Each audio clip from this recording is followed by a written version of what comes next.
कहते हैं ना, बदनाम अगर होंगे तो क्या नाम ना होगा। तहरीक इंसाफ के बाद रहनुमाओं ने भी रखता है शायद तय कर लिया है कि दुनिया कुछ भी कहती रहे, वो अपनी अदाओं पर गौर नहीं करेंगे।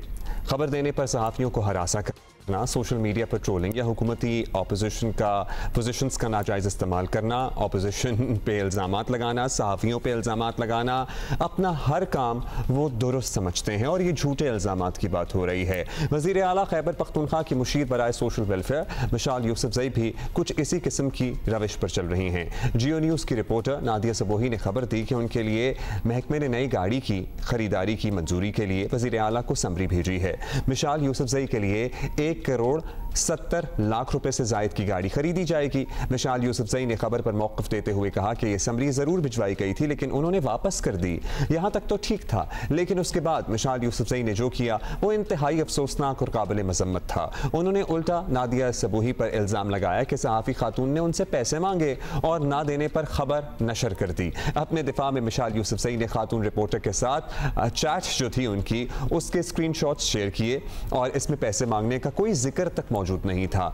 उसी पर इक्तफा नहीं किया, मिशाल साहिबा ने सहाफ़ी खातून का फ़ोन नंबर भी पब्लिक कर दिया, जिसे सहाफ़ती बिरादरी ने इंतहाई गैर अखलाकी हरकत करार दिया है। बेबुनियाद इल्ज़ाम तराशी पर सहाफ़ी बिरादरी ने खातून सहाफ़ी के खिलाफ बयान वापस लेने और मुआफ़ी का मुतालबा भी किया है। यही नहीं है, मिशाल यूसुफजई के प्रोग्राम्स की कवरेज और उनके पेशावर प्रेस क्लब में दाखिले पर भी पाबंदी आयद कर दी गई है।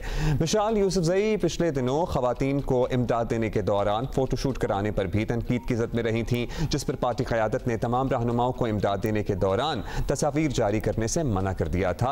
अब क्या कीजिए कि तहरीक इंसाफ वाले मुखालिफत में ये नहीं देखते कि उनके सामने खातून हैं या मर्द। कौमी असम्बली में आसिफा भुट्टो के हलफ लेने पर जो कुछ हुआ उस पर वज़ीर दिफा ख्वाजा आसिफ इंतहाई बरहम दिखाई दिए। सो ये सब कुछ हुआ। मिशाल यूसुफजई सिर्फ वज़ीर आला खैबर पख्तूनख्वा अली अमीन गंडापुर की मुशीर ही नहीं बल्कि साबिक़ खातून अव्वल बुशरा बीबी के तर्जुमान भी हैं। मिशाल यूसुफजई को सोचना चाहिए कि दलील के बजाय इल्ज़ाम तराशी से अपना दिफा नहीं किया जा सकता। नादिया सबोही जिन पे इल्ज़ामात लगाए गए, बेबुनियाद झूठे इल्ज़ामात लगाए गए, वो हमारे साथ मौजूद हैं। नादिया, सबसे पहले तो हम जानना चाहेंगे ओरिजिनेट कहाँ से हुआ? आपका इनसे रब्ता रहता है? ज़ाहिर है आप सहाफ़ी हैं, वो एक हुकूमती शख्सियत हैं, रब्ता रहता है खबर लेने के लिए, तस्दीक या तरदीद कराने के लिए।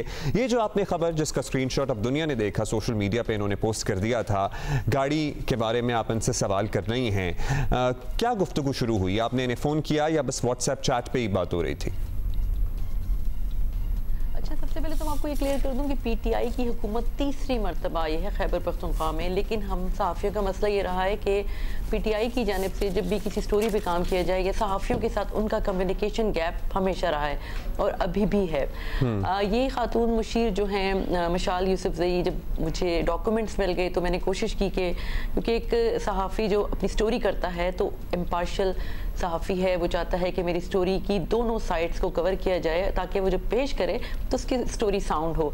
ये डॉक्यूमेंट्स मुझे मिल गए लेकिन मैंने इसको थोड़ा सा रोके रखा। उसकी वजह ये थी कि ईद की छुट्टियां भी थी और दूसरा ये कि एक और जो चीज़ है कि सोशल मीडिया पे अक्सर फेक इस तरह की डॉक्यूमेंट्स होते हैं, शेयर भी किए जाते हैं और पीटीआई को इसमें बहुत ज़्यादा इनको कमांड हासिल है, तो उस पर थोड़ी सी मुझे परेशानी भी थी। मेरा कंसर्न था कि आया जो मैं डॉक्यूमेंट पेश करने जा रही हूँ, स्टोरी अपनी करने जा रही हूँ, तो कहीं ऐसा तो नहीं है कि कोई फेक चीज़ मुझसे चली जाए और फिर मेरी खबर बाउंस हो जाए। तो ऑब्वियसली मैंने इसको काफ़ी दिन तक रखा अपने पास और उस पर जब कंफर्मेशन मुझे हो गई, फिर मैंने डिपार्टमेंट जाके जब इस समरी को देखा जिसमें मौसूफ़ा ने फॉर्च्यूनर मांगी थी अपने लिए और जो सेक्रेटरी सोशल वेलफेयर है उनके लिए स्पॉटेज मांगी थी, तो मजबूरी तौर पे 2.5 करोड़ की गाड़ियां थी। और अगर हम बात करें खैबर पख्तूनख्वा की जो इस वक्त सूरत हाल है, खैबर पख्तूनख्वा की इससे पहले जो वज़ीर ख़जाना थे तैमूर सलीम झगड़ा, उनका ये था कि पैसे नहीं है सैलरीज देने के लिए और खसारे में जा रहे हैं। उनको हमेशा ये था कि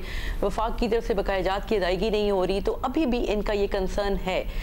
तो इस सूरत में अगर इतनी जो ये गाड़ी की बात करें, जो अपने खराजात की बात करी हैं, तो यकीनन एक सहाफ़ी ज़रूर उस और ख़ास तौर पे डॉक्यूमेंट मेरे पास मौजूद है, बेबुनियाद कोई ऐसी चीज़ नहीं है, तो मुझे इसको रिपोर्ट करना था।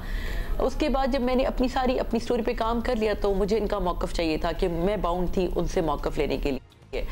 मैंने इनको कॉल की, कॉल इन्होंने पिक नहीं की, लेकिन मुझे व्हाट्सएप पे ये मिल गई। और व्हाट्सएप पे जब मैंने इनसे मौक़िफ़ जानने की कोशिश की तो पहले तो इन्होंने मुझे सहाफ़त सिखाने की कोशिश की। उन्होंने कहा आप कैसी जर्नलिस्ट हैं, आप कौन से इदारे से हैं, सहाफ़त में इस तरह नहीं होता, झूठी खबरें नहीं देते। बहरहाल वो मुझे सबक पढ़ा रही थी, हालांकि उनका जो ताल्लुक है वो वकालत के शोबे से है। उनको जर्नलिज्म क्या, सॉरी टू से कि वकालत में भी उनको भी उनका जो लाइसेंस है वो मुअत्तल हुआ है।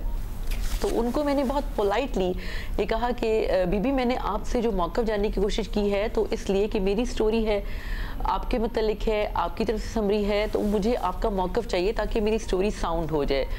तो इस पर उन्होंने मुझे जो आखिरी जुमले लिखे थे उसमें ये कहा था कि आप कर लें जो कर सकती हैं, मैं देख लूँगी।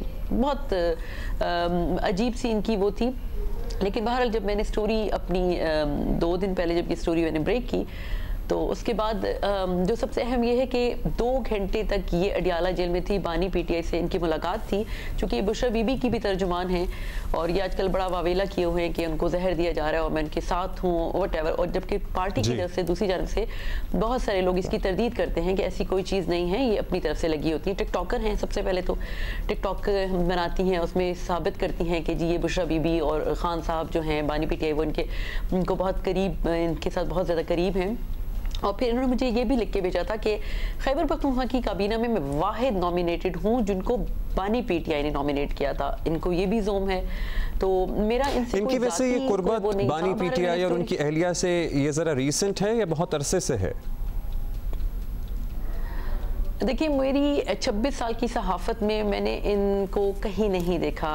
कुछ अरसे पहले मैं समझती हूँ कि कुछ 1 साल हो गया होगा या 6, 7, 8 महीने जिसमें मुझे ये नज़र आई। और जब ये पीटीआई के 9 मई के वाक़यात हुए तो इसमें एक ख़ासी हद तक मुतहरिक नज़र आई, लेकिन टिकटॉक की हद तक। फिर इनका ये भी दावा था कि जो 9 मई के वाक़यात में इन्होंने लीगल एड दी है फ्री और आई डोंट नो ये का, लेकिन मैं अपनी 26 साल की सहाफ़त में ज़रूर कहूँगी कि मैंने इनको कहीं नहीं देखा था। फिर ये बात करती हैं कि जी मुझे खान साहब जो बानी पीटीआई हैं और बुशरा बीबी की तरफ से मुझे बानी पीटीआई ने मुझे नॉमिनेट किया है और बुशरा बीबी मुझे इतना रिलायबल जानती हैं कि मैं उनकी तर्जुमान हूँ। जबकि पार्टी के दूसरी तरफ से इसकी तरदीद होती है।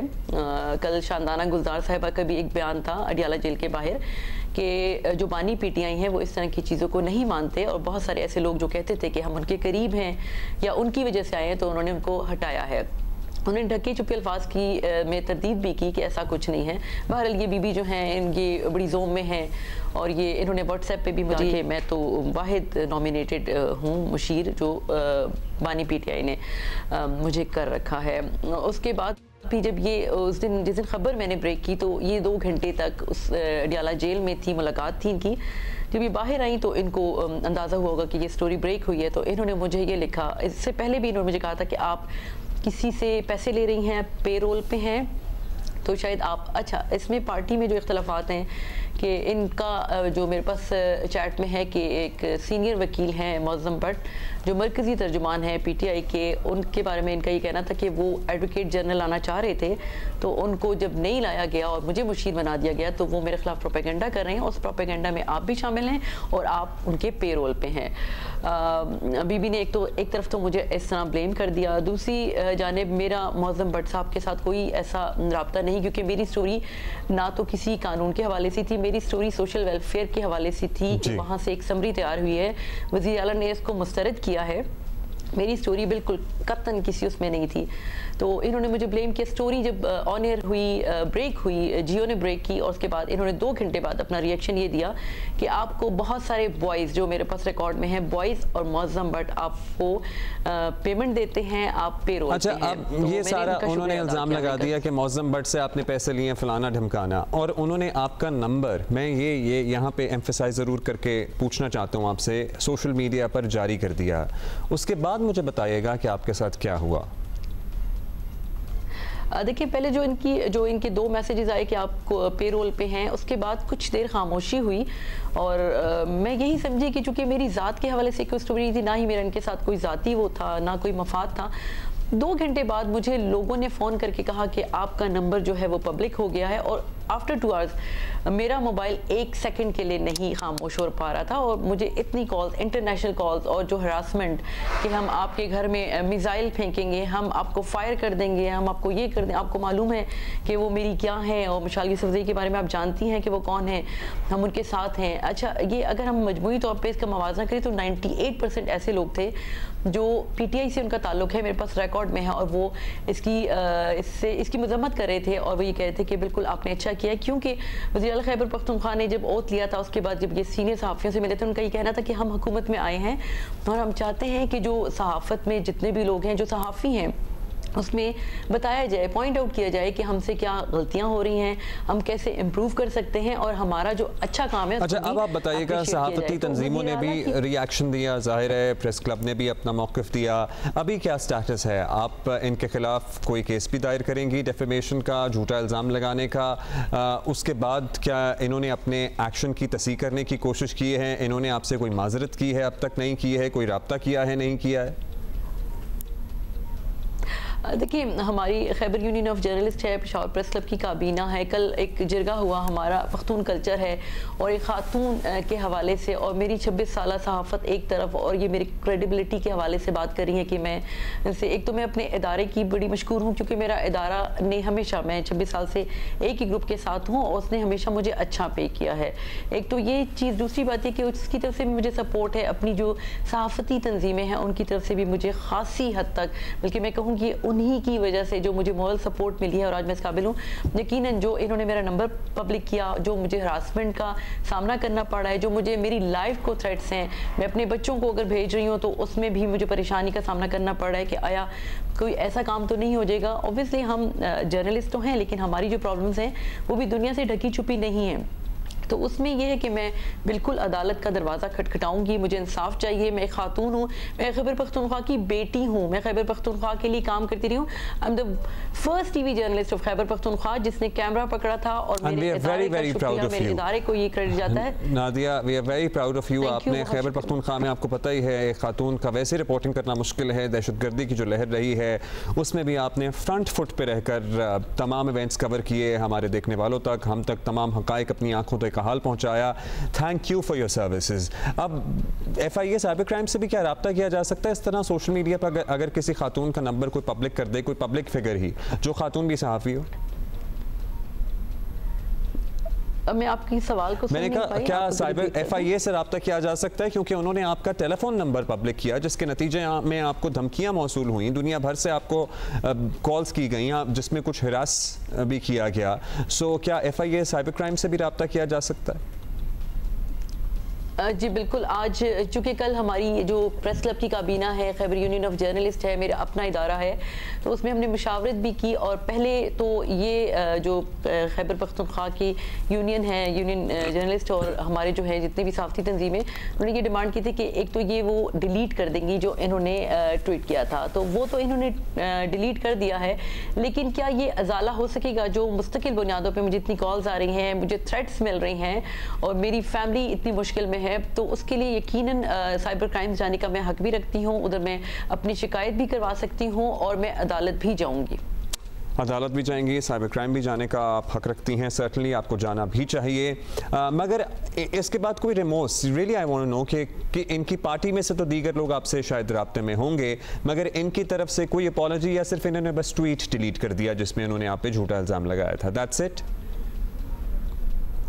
जी बिल्कुल ऐसा ही है, इन्होंने ट्वीट डिलीट किया है, वो भी खैबर यूनियन ऑफ जर्नलिस्ट जो है और पेशावर प्रेस क्लब का जो कल जिरगा हुआ था। हम पख्तून लोग हैं, हमारा यहाँ का कल्चर है, उसमें खातून की इज़्ज़त को देखा जाता है, उसको बहुत ज़्यादा इज़्ज़त दी जाती है खातून को, और यही वजह है कि मुझे काम करने में अपना जो कल्चर है उसमें बहुत ज़्यादा मदद मिली, मेरे इदारे ने मदद की। और अब ये जो खातून, अफसोस इस बात का है ये ख़ुद भी खातून हैं, इनको ऐसा नहीं करना चाहिए था।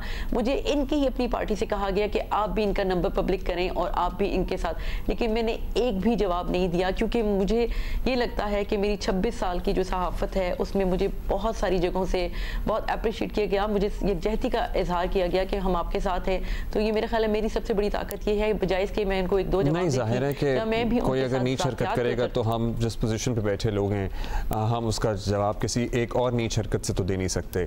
बहुत शुक्रिया आपका Nadia Sabuhi, and more power to you. इसी तरह डटी रहें, करती रहें, हक़ाइक़ अवाम तक पहुँचाती रहें। खैबर पख्तूनख्वा में आपको पता है कुछ सोसाइटल नॉर्म्स भी हैं, 2 दहाइयों से ज़्यादा इनकी Nadia Sabuhi has been associated with journalism, चाहे बम धमाके हों, खुदकुश धमाके हों, दहशतगर्दों के हमले हों, she has been on the forefront, on the front line, दीगर हमारी टीम के कॉलीग्स की तरह। सो इस तरह से एंड में कोई भी मुँह उठा के अगर सोशल मीडिया पे इल्ज़ाम लगा दे जिसमें कुछ साबित भी ना हो रहा हो तो सर्टनली एक इंसान है, दुख तो होता है, लेकिन एट द सेम टाइम अब नादिया ने फैसला किया है कि वो इनके खिलाफ कानूनी चाराजोई करेंगी, और अगर मिशाल को लगता है कि उनसे मौक़िफ़ नहीं लिया गया या उनका मौक़िफ़ लिए बगैर कोई खबर शाया करने की कोशिश की गई है या उनका मौक़िफ़ रिपोर्ट नहीं हुआ तो वो भी अदालत से रुजू कर सकती हैं, वो तो खुद वकील हैं। सो या